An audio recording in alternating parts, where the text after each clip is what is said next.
Welcome to the Beyond the Sound podcast. Here at Beyond the Sound, we explore and discuss music and arts happenings in the Salvation Army Northwest Division, serving Washington State, Northern Idaho, and Western Montana. And I'm your host, John Opina, Divisional Music and Gospel Arts Director, and I am joined today by my co-host, Caroline Wida, Assistant Music and Gospel Arts Director. This is episode 19, and today we are joined by some friends who are fairly new to the division, and I'll turn it over to them to introduce themselves. Thanks, John. It's Jeff and Kristin Boyd. We are at the CDA Kroc Center, where we are the executive directors and the pastors for the Kroc Church, and we've been here for about a year now, and we are loving the Northwest. Awesome. Okay. We always start some things with these podcasts with a top three. And the first question of top three would be, what are the top three things that have surprised you both about Coeur d'Alene, Idaho? Yeah, so obviously a beautiful part of the country. We're super blessed to be here. And we knew that part before arriving. Coeur d'Alene is just a gorgeous area. If you haven't been, then come out and visit us. But particularly the Kroc Center, one of the things that I wouldn't necessarily say surprised us, but was a reassuring blessing, was just how beloved the Kroc Center is in Coeur d'Alene. The Kroc Center here is central to our community. It's lovingly referred to as Town Square. And you feel that when you arrive here. Everybody knows about the Kroc Center. We have 17,000 members in a fairly small town here. We also have some public spaces. So they're spaces that are accessible not only to members, but to anybody in the community. And that would be our cafe and a lot of our common areas. And so the Kroc Center ends up being a gathering place for many people. So as you walk throughout the building, the mission is alive and well at the Coeur d'Alene Kroc Center, which kind of leads me to one of our second surprises is just how missional this center is. As you're walking down the hallways, you will see people praying with each other, whether it's staff praying with other staff or staff praying with members, members praying with other members, guests praying with people. There's impromptu prayer sessions going on in the hallways. It's just a very vibrant place. And we have Bible studies constantly popping up. Again, in a lot of our common areas that we don't even know about. So it's just people circling up in with chairs and opening up their Bible. So it's just, it's a really special place where the mission is quite obvious beyond just Sundays, Sunday morning worship. You really can feel the presence of God in every corner of our building. And then do you have any other surprises, Jeff? Well, certainly coming from more traditional cores, you understand the social work and social services of a Salvation Army. And we didn't know 100% what to expect at a Kroc Center because they do operate in some ways differently. But I think a welcome surprise was to see and know that the Kroc Center here does all the traditional social service things like clothing, food, housing, employment. But it also really meets the unique needs of this community that maybe are different from other communities. So social service here also looks like programs around mental health because that is one of our largest challenges in this area. So it is good to see the traditional Salvation Army social services, but also some unique methods of meeting physical needs here in Coeur d'Alene. Did you say that people can access the Kroc Center without a membership? Yeah. Oh, that's cool. Some of our areas are member only. So when you get beyond the front desk, then it is a member only or a day pass usage part of our Kroc Center. But that is unique to the Coeur d'Alene Kroc Center. When you walk in, you immediately walk into common areas that are open to the whole community. So that would be our performing arts wing where our theater is and all of our classrooms, as our community rooms and our cafe. So there are a significant amount of spaces where anybody can gather, anybody can find community and meet, whether they're a member or not. And with regards to membership, we make membership accessible to anyone. So something that's really special is that we don't turn people away. So if finances are a barrier, then we have scholarships that are available. It's really important here at the Kroc Center that we provide opportunity for all people to come in and grow to their fullest potential and to find community. Yeah. Have you guys been to any other Kroc centers? We You know, have. we have now if we're on vacation and we're near a Kroc Center, we make a special trip and go and visit because seeing it through a different lens. Prior to this, I had only seen the one in Sassoon. That's where our divisional Del Oro. music days were. Yeah, that's where our divisional music days were housed when we were in Del Oro, and then we had visited Hawaii. But it's certainly different seeing the Kroc through the lens of someone that's appointed to one. Kristin's been, I think, more than me. I was at the ribbon cutting for San Diego, which John, you might have So been there was I. too. Probably, yeah. So super happy to have been there at the ribbon cutting for the very first Kroc Center in San Diego. We've been to Phoenix, Salem, Hawaii, Sassoon, Chicago. Yeah, we've been all over. So we're not done yet. We have a goal to try to make it to as many of them as possible. So I think the only person that might have done that so far are the Foleys to get to all the Kroc Centers. But we're doing our best to make our way around. And what's really special about Kroc Centers is they really do embody the voice of the community and they meet the needs in their particular communities. So no two Kroc Centers are going to be the same. They're all different, just like cores are different, reflective of what the community looks like and what the community needs. And Coeur d'Alene is no different. So our responsibility is to constantly listen to what the needs of the community are and respond to that and provide a safe place to belong and grow. Yeah, I think I've been to San Diego Kroc. I've been to Salem, Sassoon, Hawaii. Let's see, I've been Dayton, Ohio. I've been to the Philly Kroc, the Memphis Kroc. I haven't been to the Camden one, which I hear is, and San Francisco. And I think that's it. I think if I can remember correctly. It's like that. And Coeur d'Alene. You've been to Coeur d'Alene. Coeur d'Alene, yes. There we go. How could I forget that one? It's in my own division. It's kind of like those people who have those dreams of like going to every baseball stadium or like all the stadiums and like their favorite sports teams. You guys are like, I got to go to. Yeah.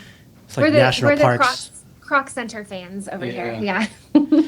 What's it like transitioning lifestyle from where you were at to Coeur d'Alene?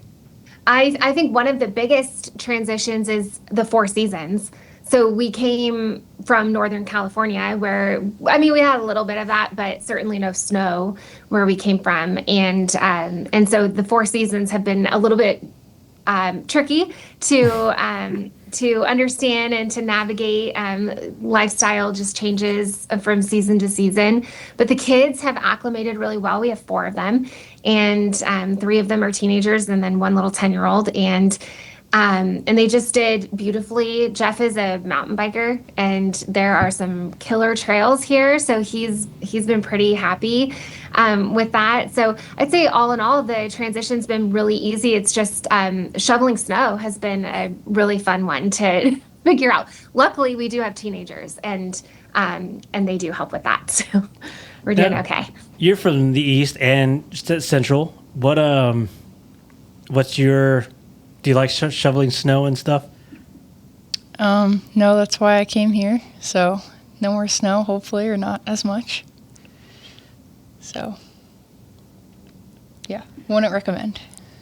Yeah, we get a little bit of snow, but not, I don't think, enough to shovel. Although I will say we had like a ice storm a couple years ago. And my kids were in California with my grandparents, with my mom, and all the flights we're supposed to fly out Christmas Eve. All the flights are grounded. So Kat and I got into our car, and we left at like 5 p.m. Christmas Eve, and then we got to Temecula at like 11:30 on Christmas Day. That was brutal. But yeah. Snow, you have 4 kids? 4. Yeah. Yeah. I only really know Carter and Madison. Yeah. So we have Jamie, she's 17. She's leaving us next year. She's going off to college. And then Carter and Madison are both freshmen in high school. Carter's 15 and Maddie's 14. And Hudson is 10. So he's going into 5th grade. Where's she going to college? Southern California. So she has a few different schools that she's considering. So she's going to start her applications this summer, and whoever offers her the best financial aid is where she'll go. So she's got some really good options in front of her, and she's off. We're launching one. She's like, what is this place? Yeah. I forget. Snow. I bet you the snow did it. Yeah. She's going to the beach. Oh, I do miss the beach. I actually just saw a TikTok this morning at like 5:30 a.m.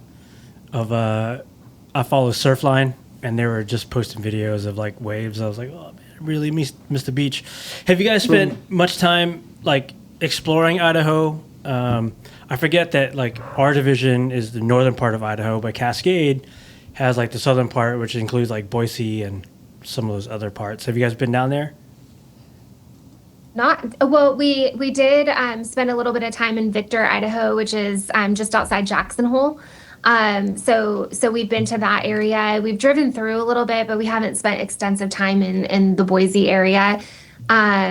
But we have done a lot of exploring here in the Coeur d'Alene area. So picking huckleberries and blueberries and doing all that fun stuff. It's been really neat to see the outdoors and all the wildlife that are native to this area.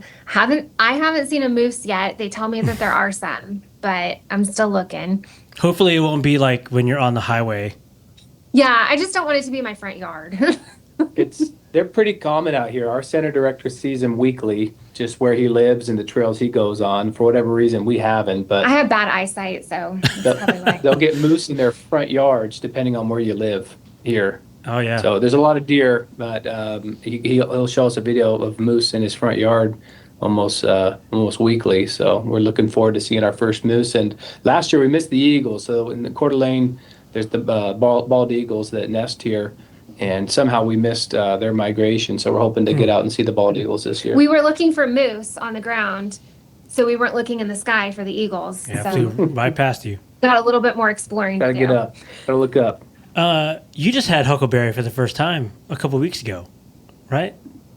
I did. Yep. That was My birthday cake. your birthday pie. Birthday pie. Yep. Yeah. Did you like it? I did like it. Yeah. I didn't know it was a native fruit. So there you go. Yeah, it's good stuff. Yep. You mentioned mountain biking. Is that? Oh, yeah. Yeah, you really big into that? Yeah, I feel that all men need hobbies. I'm sure women need hobbies too. But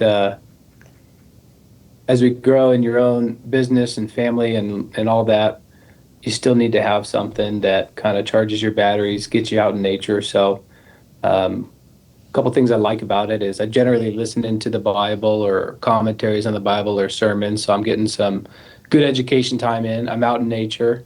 I think it's good for men to just be out in nature. And then I get the adrenaline going. So certainly more into the downhill mountain biking. Recovering from a crash right now. Blew out my shoulder and ribs and concussion and all that. I was overdue for a good crash. So rehabbing a shoulder right now, which is kind of prime time mountain bike season. Yeah. I suppose the difference from Southern California is you get to ride your bike year round, and here it's kind of a summer sport. You know, once that winter hits, you're out for the season. The trails are covered in snow. So right at the beginning of the season, it was about 3 weeks ago, I had a good crash. So I'm going to start rehabbing that. But yeah, mountain biking has certainly been a passion of mine, and being here and having just access to trails. You know, there's trails right in Coeur d'Alene, and then 30 minutes over there in Spokane, some wonderful trails. We're less than an hour from 2 different ski resorts, so you get to use the ski resorts in the summer for downhill mountain biking. So certainly really blessed and wanting to take advantage of that while we're here in Coeur d'Alene. Do you like use an action camera? Do you like film your bike rides?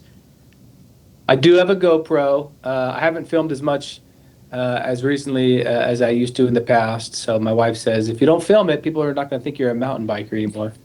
Did you? But Was this crash on film? Did you get that on film? unfortunately, it was not. It was not. Did get the wind knocked out of me, and a good Samaritan came by and told me to breathe. And I think the last time I had the wind knocked out of me, I think I was 10 years old. So being a grown man lying on the ground making all those funny noises, that was great. So usually I text my wife after my ride to let her know I'm fine and didn't fall that day. But this day I didn't get that text this time. Yeah. Yeah.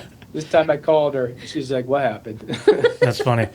We a couple years ago, I had wanted to get into mountain biking, and like when I start new hobbies and stuff, I get like really obsessed over them. And so I was yeah. researching bikes. I was researching like trails near me, and then I think it was for my birthday / Christmas. I think my wife got me a Marlin 5, I think, some bike. Yeah.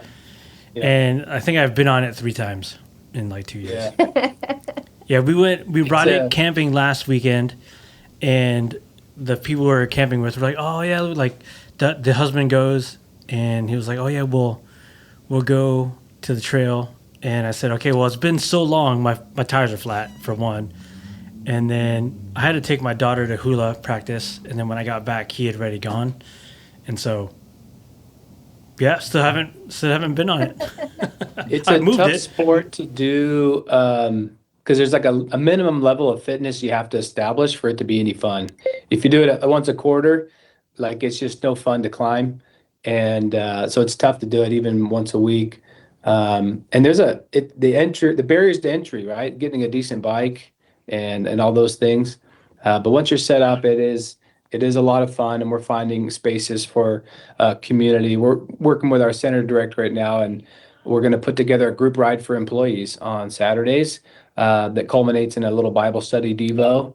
So taking the Bible study outdoors, and it's going to be a wonderful thing. And that was actually an idea of his. So marrying your hobbies with spreading of the gospel, I mean, that's just a wonderful way to continue and kind of marry what you do in the office outside of the office.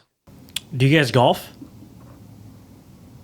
I'm like a once a year golfer. I love the sport. I would love to do it. I just feel that when you're raising children and all that, it's a tough sport to commit to financially and time wise.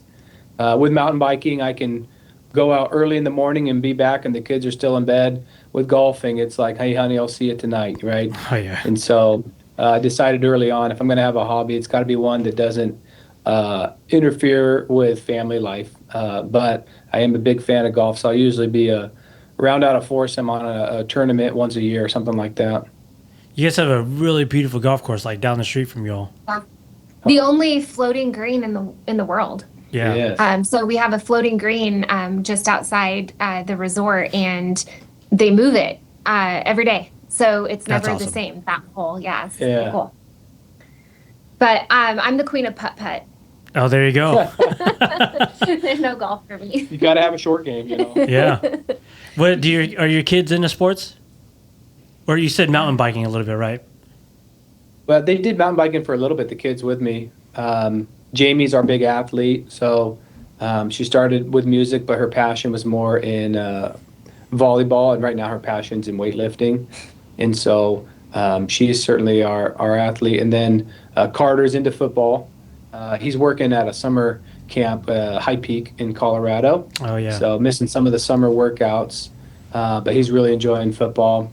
He's also in marching band at his high school, so he's doing double duty, football and band. Madison has an interest in sports, but her interest is more social. You know, she just wants to be where the people are, and music is certainly more her passion. So singing, songwriting, worship leading. And then Hudson has zero interest in sports, but he loves acting. And there's a big Christian Youth Theater, CYT. Yep. They do all their performances here at the Kroc. And so he's a part of their school and has done several plays with them, and he's just excited for the next play. So theater is certainly his passion. That's awesome. Has he been in any of the productions that you guys host? Yeah, he's been in several of them since we've moved here. Almost all of them. So That's awesome. Yeah, he's looking. They're on break right now, and they'll pick it up in the fall with. I know they've got Frozen coming up, and Seven Brides for Seven Fellas, which I know nothing about that one, but those are some of the things that are coming up. The Best Christmas Those are good pageant odds. ever is coming. Yeah. Yeah. Yeah. Yep. So yeah, he's always looking forward to the next production, and he's had a good time. He was in Wizard of Oz, and he's been in Anastasia with them. So. How old is he? 10. When does he turn 11? November. Let's say we need. This is a musical theater plug, unintentional, but we only have 4 guys enrolled or registered right now, so we need a lot more. So Finding Nemo? for not Finding Nemo, yeah. So the guys are gonna have like 8 parts each. That's not What's true. the age? What's the age for those? 11 to 17. So, Caroline, what are your hobbies? All right. Jiu-jitsu. I like to do martial arts, stuff like that. Tried acting in college. I had to take it. Didn't go well. So, yeah. And then music, obviously. So. Jiu-jitsu, that would be something that like no one. Don't mess with Caroline. Yeah, maybe not no one, but not Right. many people. Yeah. would Yeah. associate. Caroline, do you play any instruments? I do. I play the piano and cornet, and then hopefully guitar or something this summer. So you call it a cornet. So you're a Salvationist, Yes. I'm guessing? Yep, I am. Okay. Yep. That's a telltale, isn't it? Yeah. Yeah, not a trumpet, not a trumpet. It's a cornet. So we just had Territorial Encore, and I think one of the things. What was your guys' last appointment again? Was it Chico? Chico. Yeah. Chico. I think one of the things that I remember from, I think last year before you guys came here, because you guys are just finishing your first year Yeah. here in the division. I mean, you guys, if I could be misremembering, probably not, but there's a chance. I just remember like Chico winning a bunch of awards at Encore last year. Yeah. We're a little competitive. It was a good year. It was a good year. And I think, you know, as we're growing Encore still in our division from COVID, I remember when the moves came out and people were just like, Colonel Cindy especially was ecstatic about Encore stuff. So it's nice to have that you guys are bringing the Kroc Center around. But I think what surprised us, and maybe not so much like the officers, especially those that like who know what you've done for Encore before, I think they were just surprised at like how well Encore went for the Kroc Center. I mean, territorially, how many first place did you guys get? I know we had 7? yeah, 7 first place, and then we had some second place and third place. 1 third place, I think 2 second place, and 7 first place. Yeah. Yeah, so if I'm just pulling it up off my phone here. So we had Isla, who won guitar level 2. Yeah. Lake, bass guitar level 1. Carter, level 3. Carter, drum set level 3. We had Madison win monologue level 2. Evie had vocal solo level 3. And then senior praise and worship, which is a new category this year, was run by you guys. Did I miss any? No, those are all the first place. Yeah. That's And then we've got some second place. Which one's our second? Hudson had this level 2 monologue, and then Fisher Height had a level 2 bass. Yeah. I mean, according to the New Frontier, he won level 2 bass. You see Yeah. that error. I We really let him don't. bask in that for a minute. Yeah, I just wrote back like, hey, this isn't right, but we'll take it. Yeah. Like, just send us the medal, please. That'd be good. So let's talk about that a little bit. Like, obviously, it's not a one-off because you guys have proved it back at Chico. What is it about Encore other than being like competitive? Because everyone can be competitive, but that doesn't mean they can compete.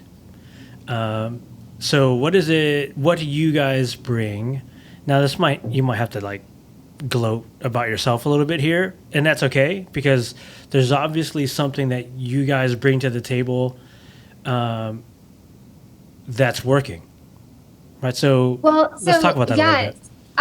So it's definitely not it's not about Jeff and I think walking into the Coeur d'Alene Kroc Center, I had this hypothesis that anything is duplicatable. Anything. So if you have a good recipe that you can follow and you care to do it and you'll put in some hard work and you have a why behind it, then anything is possible, right? And it's not I'm not particularly what I would consider a music person. I enjoy it, right? But I love people.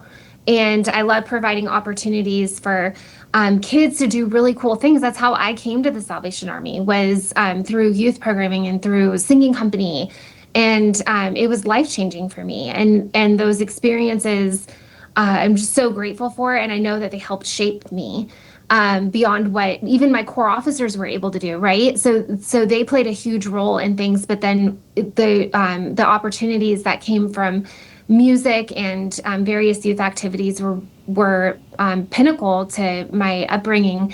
And Jeff is musical, right? And so that's a huge advantage. But whether officers and ministry leaders are musical or not, you can take a recipe of something that works and you can apply it to any location, whether you have money or not. And that's something that, we came into the Coeur d'Alene Kroc Center and we wanted to test that. We had this theory that it's not a fluke. It's not just good luck. It's not just being in a community, it's not about having money. We didn't have money in Chico to purchase things. We had to get grants and figure out how to make that happen, right? But we didn't inherit that. But it's a very intentional application of a recipe that works, and anybody can do it. So that's something that I don't know who's listening to this chat right now, but we really want people to understand that you don't have to have any kind of a secret sauce. You just have to have a plan that works and a heart for ministry and for creating opportunities for kids. So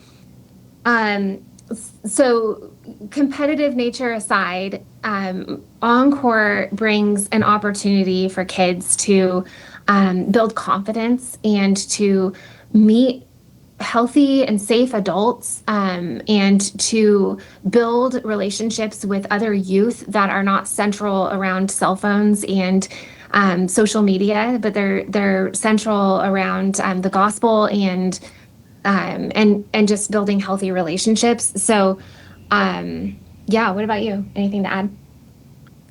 Well, our goal is like Christian discipleship through music, right? And Encore just gives us curriculum and a framework to do so. Yeah. And it allows us to have kind of the competitive sports element that music normally misses. Usually, music lessons culminate in a parent recital, which is something to look forward to. So it's always good to have a recital. But the competition just adds another layer that makes the kids motivated. And so you have to find a way to motivate kids.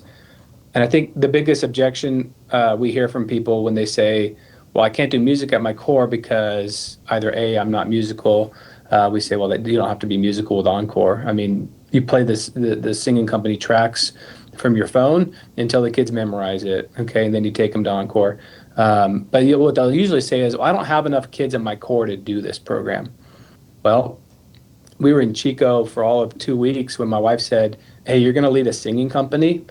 We didn't have kids at the core. And so she posted it on social media as a free children's choir. at our church. And the first day, I think we had, was it 14 kids that showed up for a free children's choir. It quickly went to 30 when they started inviting friends. I had never led singing company. I'd reached out to Junior Vesicula because I know he led it as a cadet at training school. And I said, my wife says I got to do singing company. Where do I start? And he sent me a link to a Dropbox. And I had no idea at the time that that was just the singing company Dropbox link for Encore. And that was the beginning of that curriculum. And then from there, it was wanting to raise up the next generation of worship musicians. If you're going to be a worship musician in a church, you have to already know and be proficient at that instrument, right? Oh, Caroline, you play keys? Great, you're in, right? If Caroline's like, I want to be in the worship team, I don't play keys, there's no place for her, right? And so if we can give these kids a baseline foundation, whether they're going to be in a worship team at the Salvation Army or whether they go off to college and wander around a little bit and then they stumble into a church, they can say, you know what, I play keys, and I notice you guys don't have a keys player. We wanted to give them that foundation. But I would say the hurdle that I hear from people is we don't have kids. Well, I'll tell you, in Chico, we didn't have kids, and at the Kroc Center, at least on the church side, we didn't have any kids either. So for us, it's a community outreach. And the majority of the students that go through our Encore and our music programs are not core members, but we have a term in the Salvation Army called bridge programming. So we hope that the music school becomes a bridge to church. And it can be very intentional, right? The singing company performs on a Sunday morning. Guess what? We have at church on a Sunday morning now. We have the children and their family and their grandparents and their aunties and their uncles. And some of them decide to make this their church home, and some are already plugged into a church elsewhere, which is wonderful. So I would say if you say, I don't have kids at my church, that's okay. We didn't either in either locations. But in Chico, we built it up, I think, about 35 students when we left. And here we had 45 students our first session.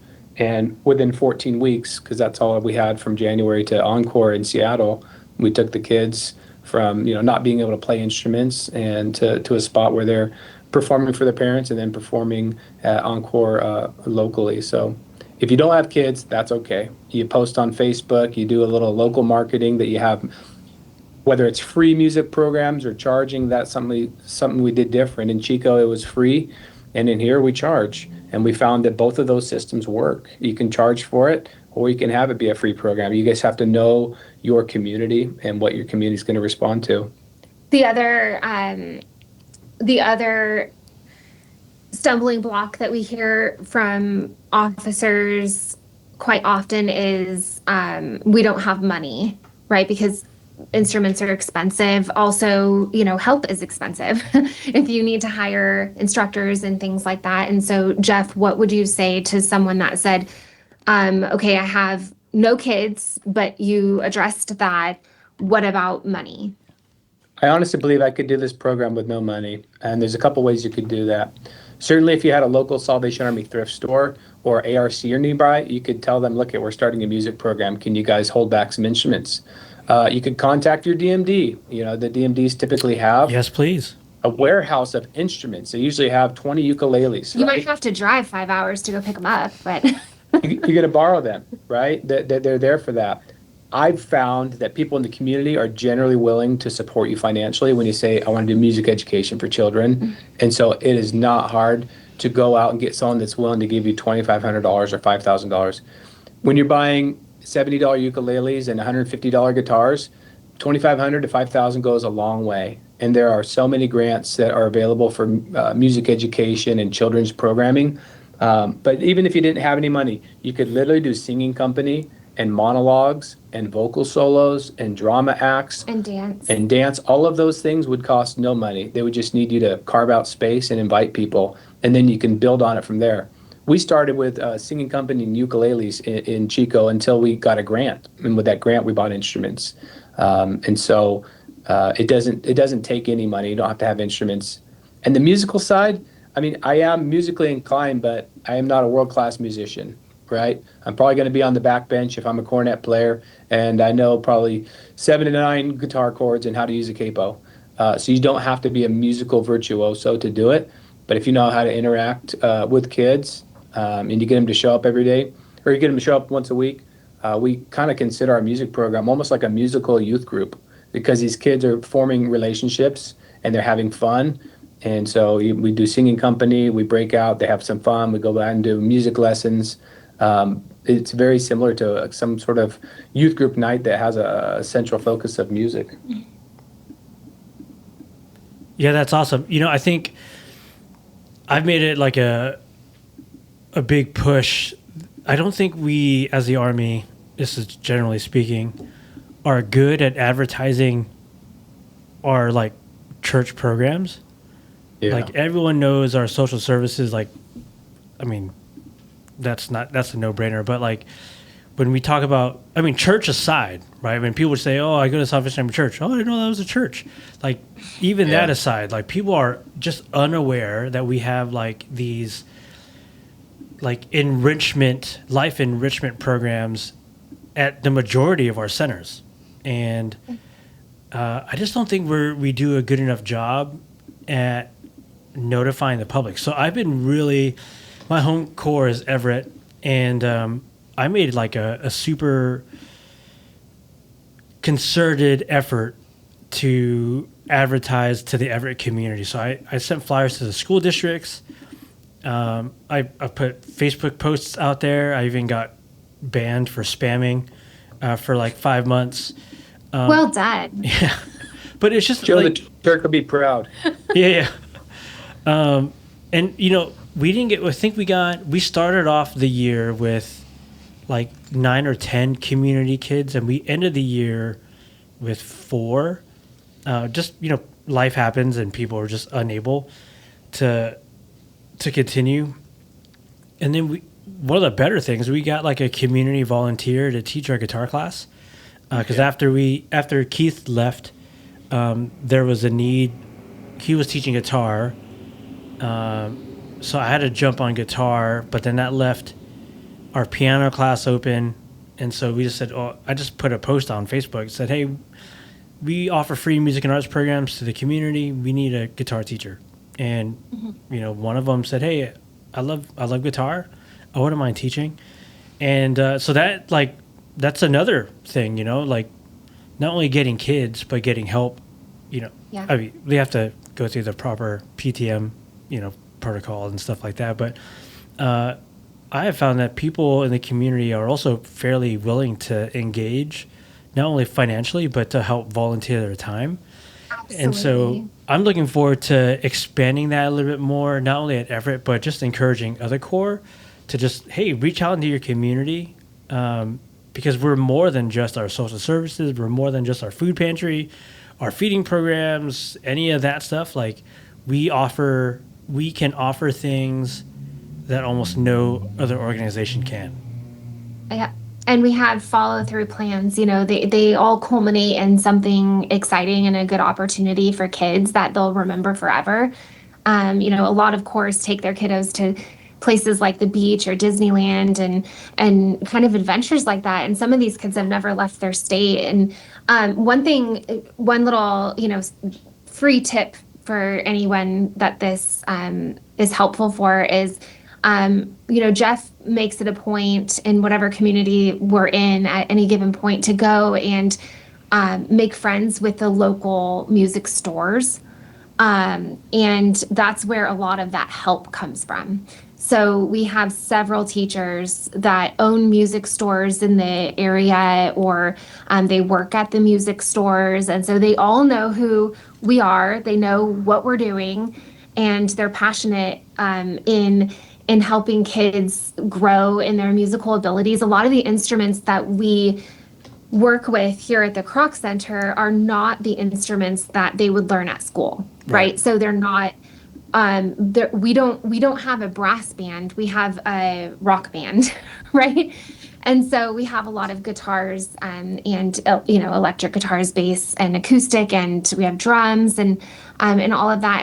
And so that's been something that's so encouraging when you're talking about help. It's all around. We just have to ask for it. And even beyond asking for the help, just talking about the passion behind what we're doing, and even without an ask, a lot of times people are like, well, how can I get involved? How can I help? And from those relationships have come, we've received donated instruments because people bring their instruments to music stores to sell them, and the music store passes them on to us. And and they don't want anything for it. We've been a bit blessed to get, discounts on replacement strings and things like that we need, or giveaway strings. We've received, help from teachers all through the season. So it's a really beautiful thing if you're willing to get out there and just talk about what's going on in the lives that are being impacted. And you'd be really surprised at the people that will rally around. And we've seen this in both communities that we've served in, where, people do want to naturally get on board in various forms, and let them. That's their ministry, right? And so in talking about these programs and just anybody that'll listen to you, you're opening up pathways for them to be involved in ministry, which is fabulous. Our drum teacher, we met him through a post or something. Yeah, Facebook post, and he's our he teaches That's drums. awesome. Well, we're down a drummer. I don't know if you heard, Carter's working away at summer camp in High Peak. So the Denver Citadel they've stolen Carter from us. Yeah, why Intermountain and not Camp Arnold? Well, because, adventures. He's good friends with the O'Brien, so where they go, he is. Yeah. Okay. Okay. Yeah, so it's just about adventures, but we're down a drummer for the summer. But our drum teacher that teaches in our music school that we found on Facebook is filling in as a drummer on Sunday in Sunday worship. Oh, that's awesome. So yeah, these are just great relationships that are built from opportunities like music that we're able to do, and so just talking about it any way that you can. The community does get behind, and then when you have an ask, it's almost always met before you're even finished talking about what you need. Yeah, that's awesome. Now, is your son, does he like all the O'Briens, or is there particular All O'Briens? Okay. Yeah, well, Bryn is his best friend. Okay. So they're best friends, like BFF forevers. And but he has a really great relationship with all of them, and he just adores their family. He also really likes Michael Bryan's cooking. So yeah, he told us that they cook way better than us. Yeah. So He is a pretty good. I haven't had your compliment. cooking, but Mike is a pretty good cook. He is a fabulous cook. Yeah. I don't think Jillian appreciates when he tries to make kimchi though, because that could stink up the house. Yeah. Yeah. He is adventurous. I will give him that. He does all kinds of things. So one of the things Carter said when he was leaving Coeur d'Alene and heading out to Colorado was, "I'm really looking forward to eating some good food." We're like, "Thanks, buddy." Yeah, that's rude. Yeah. But it's all good. Yeah, that's awesome. Yeah, I think, having grown up in the Army and having benefited from all their programs, and it's just, I just want more people to experience like all the cool stuff. Like learning an instrument is pretty hard, especially in today's culture. Like people just want to learn it and be okay and be good now. And so I just keep having to encourage kids, like, hey, like, it doesn't feel good right now, like, and you probably won't sound quote unquote good for like another couple years, but keep at it, because when it clicks, it'll click and doors will open for you, like in the Army, specifically for musicians. And that's probably not a great thing, but like if you're a musician in the Army, there are some opportunities that get offered to you that don't get passed around to many other people. So I think sure. Yeah. So Opportunities to travel as a kid. I think you and I went to Switzerland, right? And New York, Canada, Mexico City. Those were all band trips. Yeah. I would have, as an officer's kid, we didn't have the income to travel like that. But those were all places I was able to go because I knew how to play a cornet. And so, you mentioned there is a learning curve to instruments, and we are certainly in an age of instant gratification. But with our music school, the majority of the kids that came in have never played before. And it just shows you in 14 weeks, they went to the local Encore and won the awards, and then went to Los Angeles. So kids can learn quickly. It's not that you have to do this for years to get to a certain spot. Within 14 weeks, we took a brand new school to Encore and was able to, showcase what their hard work and talents are. We're Yeah. really big on trying to create instant wins for kids too. So one of the things that we do right off the bat is we teach them a song that at least sounds like a song, right? So whether it's Happy Birthday or our base class did Seven Nation Army. Yes. Yeah. But at least it sounds like something, right? And so that's like week one. We're like, how do we get these kids to make something that sounds like something that's that they at least know what that song is, or somebody can be like, oh, you're playing this song, and they're like, yeah, that's what I'm playing. So it's like looking for little instant wins along the way, and then lots of encouragement and positive reinforcement. And part of our programs is we require practices. So the kids have practice logs. Every kiddo gets to take home a practice instrument when they first start the season. And we do require that they stick with that same instrument for 6 months. So there's no swapperoos, there's no changing. They have to stick with it. Every kid is required to be in singing company, whether they like it or not. Yep, It same. teaches them how to work well with others. And we teach music theory and singing company. And then they receive their practice instrument and they take it home. But in order to continue being able to keep that practice instrument at home, they have to fill out practice logs. So we require 90 minutes a week of practice, and then we come back together. So there is commitment on the kids' end. It's not just all fun and games. There's some work, and they get to go to the treasure chest when they bring their practice log back, and we reward them. So it's there is some at least responsibility and some buy-in, and the parents are making sure that their kids are practicing so that they get to go to the treasure chest on now it's Tuesday nights. And so I would just say that there is discipline involved, but in that they get good really quickly. And so we do see some really great improvements in a very short amount of time because the kids are just as committed as we are to them growing. Yeah, I think that's important for anyone really to, especially in our programs, is that like it's not like a drop off daycare, right? Like even though we have these programs, it's not just a free for all. Like there are expectations, there are like you have to behave. There is some discipline and accountability. And, we're kind of working through some of that culture here, just in the Northwest, right? Of just establishing that culture of accountability, of expectation, of, okay, as a music program, like overall, like these are the things that, we want to see and expect. So, yeah, that's awesome. Good for you guys. This has nothing to do with music, but what are some like dreams and goals that you guys have for the Kroc Center just in general? So we got a big stretch goal right now.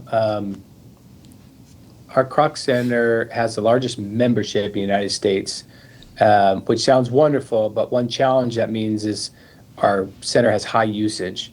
We love what the Phoenix Kroc Center is doing with youth sports leagues. They have like 1,500 kids that go through a gospel-centric youth sports league. Here we have no fields. We do have 3 gym bays and 3 volleyball courts, but with such high member usage, we can't displace members to start our own leagues because people are here. They pay their membership, so they have access to these certain things. So what we're working on right now is securing land and potentially building like a large youth sports complex where we can host our own gospel-centric Christian youth sports leagues. And so we're surrounded by land. We don't own any of it, but we're making headway and talking to the right people in town to find out who can donate that land, what land swaps can happen. We've been touring inflatable sports domes, and we're also looking at permanent structures and all the different options. So that would certainly be kind of a big goal for us and just kind of increase some of our internal programming. When you have internal programming, versus a rental. Like a rental, you have rental income. That's wonderful. But when you have internal programming, you can control the gospel message and how it's shared with these kids. Yeah. And so we don't want to just be a place that rents its facility or has memberships to community members. We want to have space to do our own internal programming. But with such high usage, we can't just displace members because we want to have a youth sports league. So Talk about the reason it would be indoor. So certainly there are fields where people can do youth sports leagues here, but being a place that has 4 seasons a year, you only have a couple months where you can actually do outdoor leagues, right? Soccer, football, lacrosse, all the outdoor stuff. So why an inflatable sports dome or permanent structure would be so we can have leagues year round. The big dream is that we can have all of the indoor and outdoor sports, whether that's 2 different facilities or one large shared one. But that allows us to do these youth sports leagues year round, where here, once fall hits, you're not doing outdoor sports anymore. And there's certainly a need for that in the community. So it's not a pipe dream of ours because we want to build a sports dome. It's filling a gap, filling a need in the community, which is what the Salvation Army is all about, identifying a need and then stepping into that. And it would be rentable space. So other, high schools or other leagues can rent out that space too if they need practice space during those months where they can't really be outside. Yeah. Is AAU ball big out there? Like basketball? Do you know? You know what? I'm not sure. None of our kids play basketball. I know volleyball is huge here. Pickleball's massive. Oh my gosh, pickleball is massive. And soccer. Soccer's huge out Soccer's huge. And then cross country. Believe it or not, cross country is a huge sport. And so we actually toured a sports dome in Missoula for the college there, and they have a track that goes around a football field. And I would never think to add a track to an indoor facility, but knowing that that's a growing sport in our area, that's a consideration for us, even having an indoor track for track and field events. Mm-hmm. That's awesome. Well, we always like to end our time with like some shout outs. They could be adults, they could be youth, they could be whoever, just to recognize some people who are doing some amazing work in our division, mostly our division. You could give a shout out to someone else if you want outside of our division. Sure. Do you guys have any? Let's start with 2 outside the division, just being fresh off of Encore. Big shout out to Derek Helms and Neil Smith for putting together that territorial Encore. That was a big day. I mean, 8 a.m. to 8:30 p.m. With that. And I'm sure they have a lot of help behind them. Oh yeah, too. absolutely. For them and their entire teams. I know what it takes to put on a local recital and just a local music night. And so I can't imagine the details with the flights and the bookings and all the different moving pieces. So massively appreciative of their work. And not to be a brown noser, but we want to give a shout out to our DMD here in the Northwest, John Opina. It's a big job with the Divisional Youth Music Days and DYR and pulling everybody together in addition to the adult music programs you're putting here. So thank you for your faithfulness to the music programs here in the Northwest and the Salvation Army. I know it's very meaningful for our kids, and we've had Carter and Madison involved, and we're hoping this next season we can get more of our kids from the music school involved in the monthly music days. Yeah. It's always so inspiring to see all of the adults that just show up. So, John, just for being there so consistently and herding cats and and making sure that all of the needs are met. And there's so much intentionality that goes behind everything that you do here in the division. I know it's a huge job, and just all the volunteers from the various locations, right? When we get together for divisional events, it's so inspiring to see how many grown-ups set aside their agendas and their lives, and they just come together to bless the Salvation Army and the music programs that are in the Northwest Division. And they're, coaching kids, or they're bringing their talents and serving in divisional band and all the various things that are going on. It brings me back to when I was a kiddo, and sometimes I don't think we realize the impact that it makes on little lives. So I'm just super appreciative to all of the many, many, many people that are so committed to keeping the worship arts alive and well in the Northwest. Yeah, Caroline, do you have any Why don't you go?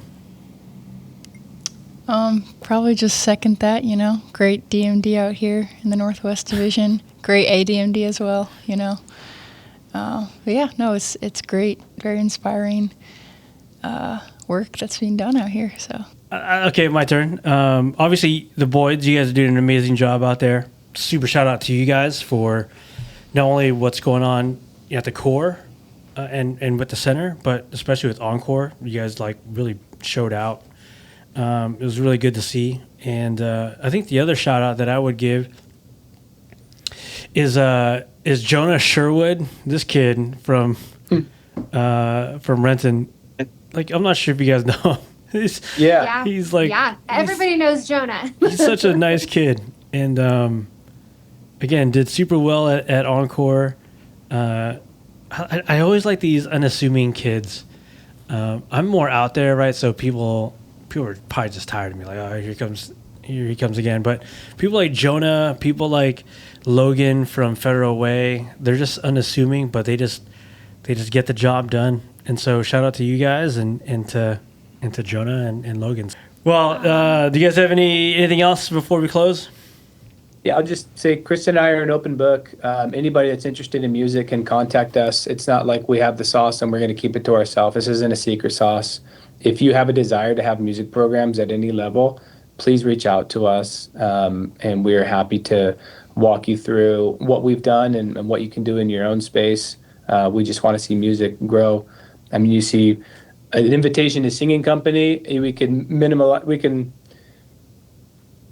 look at that story and say maybe an invitation to singing company led to Kristin being a Salvation Army officer one day. I mean, there's probably a lot of steps that were in between, but that's how it started. And so don't underestimate the power of having just even a singing company at your core, where you can invite the community kids, and you just never know where that can lead. And now look at Kristin and being an officer and the influence she's going to have on so many young kids over the years of, we still have 29 years before we retire. And so don't underestimate the power of music programs at your core. You're counting down already? Yeah, 29 years. Here we go.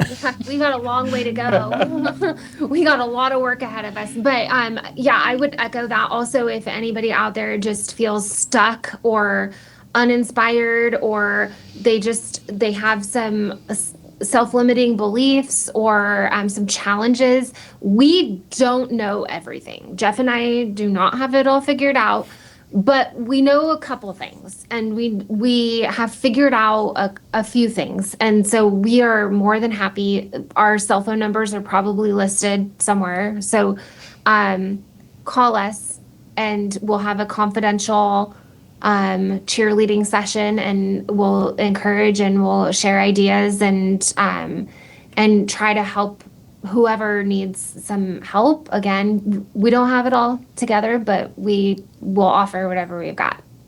Okay, I lied. Final question. Yeah. Now, we go way back, especially Kristin and I, back from the Oceanside days, San Diego days, Wildwood Ranch days. What is your Sierra Del Mar days? Yeah, Sierra Del Mar. What's your favorite memory from back then? Music camp. Yeah, okay. Always. I want a specific memory. A single favorite memory? Yeah. Oh my gosh. Let me think. Favorite memory. I'd have to think about that. There's so many. It would have to be, I remember, this is something really small, but it was really funny, that we stumbled on a rattlesnake at camp, at music camp one year. There was a lot of them up there. We almost died. Yeah. So that would be one. I just think back at music camps and just all the memories that we made there.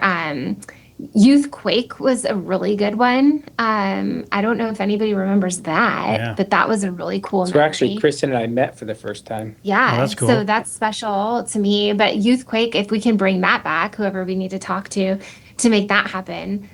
Did you ever walk from the lower lodge back up to the cabins? Oh yeah. You had to walk through the field or that road, and there was no lights. Did you ever do that at night and you're just thinking to yourself, I'm going to die out here? I would never, because there's so many things that could happen between the lodge and the cabin. It's like this huge open field, it's pitch black, and you're just like, Yeah. I'm just gonna walk. In Why were there no lights? I don't know. Never put any lights out there. I don't know. Yeah, I was just lucky to never have to sleep in the yurts. I was always scared that they were gonna put me in a yurt. The yurts weren't bad, but they were really hot. Long live Sierra Del Mar. Yeah. Yeah. Rip.